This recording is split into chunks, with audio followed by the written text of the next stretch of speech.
साल 2089। पृथ्वी पर ऊर्जा का संकट अपने चरम पर था।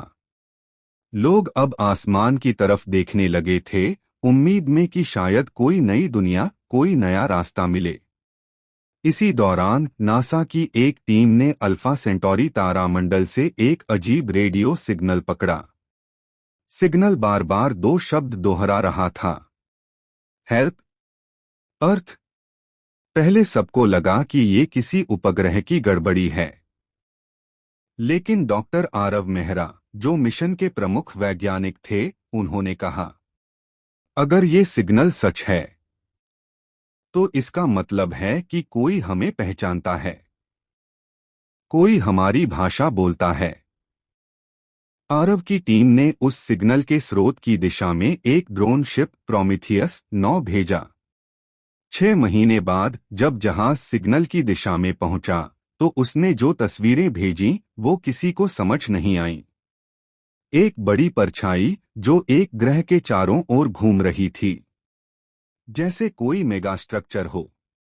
आरव ने हैरानी से कहा, ये तो किसी सभ्यता का बना हुआ लगता है। अचानक सिग्नल फिर से आया, लेकिन इस बार एक और वाक्य जुड़ा था, don't come, it's too late. Team में खामोशी छा गई। क्या वो हमें बुला रहे थे या चेतावनी दे रहे थे? जब प्रोमीथियस 9 ने ग्रह के पास जाकर स्कैन किया तो उसे वहां पृथ्वी जैसी इमारतें, कारें और मकान दिखाई दिए, लेकिन सब जले हुए थे और चारों तरफ सिर्फ मौन था। तभी जहाज के सेंसर ने दिखाया मानव डीएनए के समान कुछ सिग्नल। आरव के चेहरे पर डर था। क्या क्या यहां इंसान रह चुके हैं? अचानक जहाज के कैमरे ने कुछ रिकॉर्ड किया। एक मानव जैसी आकृति जो धीरे धीरे कैमरे की तरफ बढ़ रही थी। उसकी आंखें नीली चमक रही थीं और उसके हाथों में इलेक्ट्रिक पल्सेस निकल रहे थे।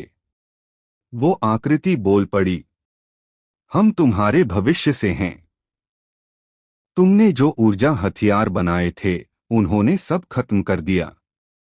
ये ग्रह भविष्य की पृथ्वी है। सिग्नल टूट गया। जहाज गायब हो गया। आरव सिर्फ इतना कह सका, हमारा भविष्य हमें ही मिटाने आ रहा है। हर सिग्नल में एक कहानी छिपी होती है, लेकिन हर कहानी सुनना जरूरी नहीं।